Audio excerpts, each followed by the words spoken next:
friends, Shay here. So today I am here to film a video for you. Today's video is going to be the best manga series that I have finished so far in 2022.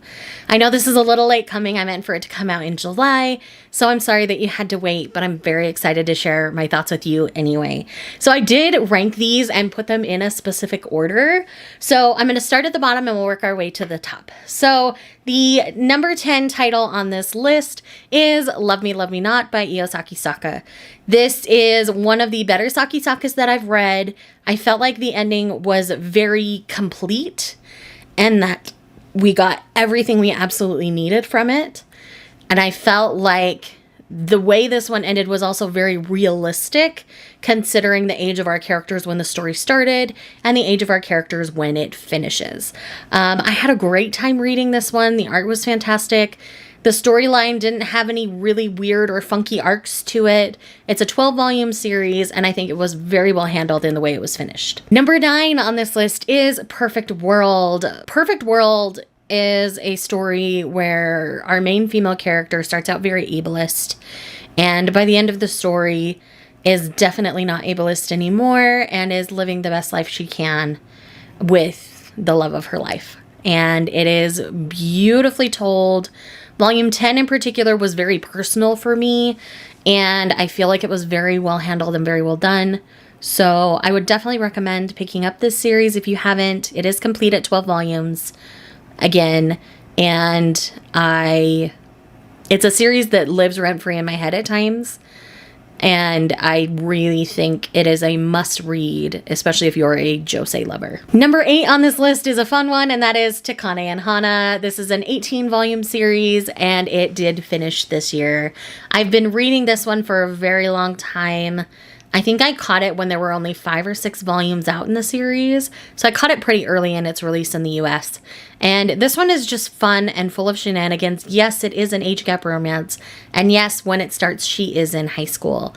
But you need to know that the way everything evolves and goes, it is fueled by humor and meant to be a joke rather than this big serious thing. It does have some serious moments woven throughout, of course, but overall, this is not going to be a super serious age gap romance.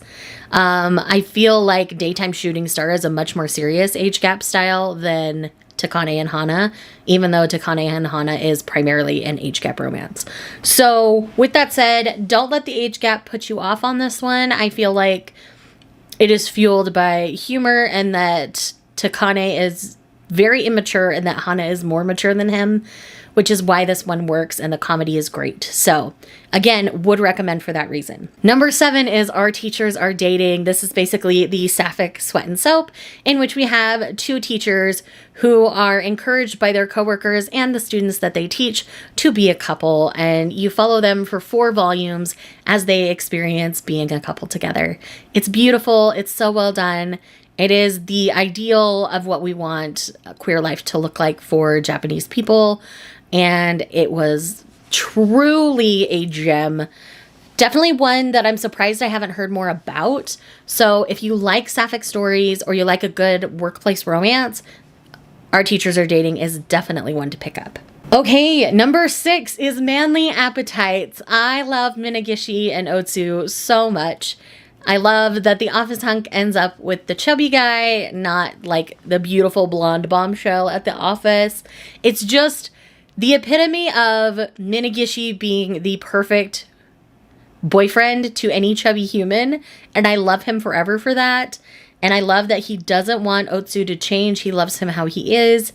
And I really wish this one was longer. It is only 3 volumes, but I really loved seeing these 2 get together. This is a really, really sweet series. Definitely one of my all-time favorite BLs, so definitely would pick it up. All right, we are in the top 5. Number 5 on this list is Living Room Matsunaga-san. This series is complete in 11 volumes, and again, we have another age gap romance. This one is more serious than Takane and Hana, but I feel like this is also very appropriate in the fact that both parties want to be together, but they know that other things need to happen before they can be together. So you see them both develop not only emotionally and creatively, but also like just physically, and they go from living together to living apart before they actually end up together in the end. I think it's very well handled. This is an age gap done right, in my opinion. It's also a boarding house style story, which again is another trope that I really love. So if you like boarding houses, definitely try out Living Room Matsunaga-san. All right, number 4 on the list is Boys Run the Riot. Boys Run the Riot is definitely one of the best queer manga out there right now. If you have not read Boys Run the Riot, shame on you. You definitely should. This is about a group of teens who start a fashion line to quote unquote stick it to the man and to just express themselves as they are. Our main character is transgender, and I love the fact that he is accepted for who he is, and these people just appreciate them. And yes, it does have some moments where you're like, what on earth just happened here? But I do think, for the most part, everything that is incredibly important to the characters are protected. And I think that's the easiest way to talk about this one. But it's, again, only 4 volumes, so I'm not going to say too much. I do recommend that you check it out, though. Number 3 is Wotokoi, Love is Hard for Otaku. No matter which final volume you chose, they are all beautiful. The story rounded out fantastically. It definitely ends in more of a happy for now than a happily ever after, which I'm totally okay with this particular series. I feel like with where they were at maturity-wise at that point, I feel like it was most appropriate for them to spend a little more time as a couple before they were, like, married. So I was really, really happy with where this one ended up, and I love all of our characters, and we got to see how everything wrapped up for everybody, so it was perfect. Another office place romance, and if you like a workplace romance, this should definitely be very high on your list. Number 2 is another workplace romance. Clearly, I like workplace romances, but this one is Sweat and Soap. Nobody is surprised this is on my list. This is one of my all-time favorite series. I love it oh so very much. Both of our characters are absolutely fantastic. This is the healthiest relationship depiction I have seen, like, ever in manga. And it is a great slice of life workplace romance. And I will never recommend this one enough because it is amazing. Everybody should be reading it. If you're not, then you need to change something and give it a try. Yes, it has a weird concept in the beginning, but I promise, keep going. It is definitely worth it. And then last, but absolutely not least on this list, no one is surprised that Sacrificial Princess and the King of Beasts is in my number 1 spot, because this is, to date, the best manga I have ever read. Until something like Yona finishes, I don't think it will be dethroned anytime soon, because this fantasy romance is one of a kind. It is unique, and it has a character that starts out as a sacrifice or a slave or just fodder for the beast kind and ends up as their queen. I mean, talk about a story arc and talk about a character arc. You see her grow and mature through the whole thing. Yes, Leonhardt wants her by his side from the beginning, but you see how she grows, how he grows, how the whole kingdom grows, because Seraphy is part of their lives. And it is one of the most beautiful things I've ever read.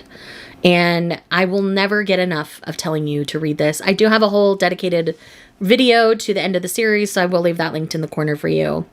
Thank you guys so much for watching this video. If you liked it, please leave me some sort of lion emoji, and I will see you guys in the next one. Bye. Was it all just a dream, just all in my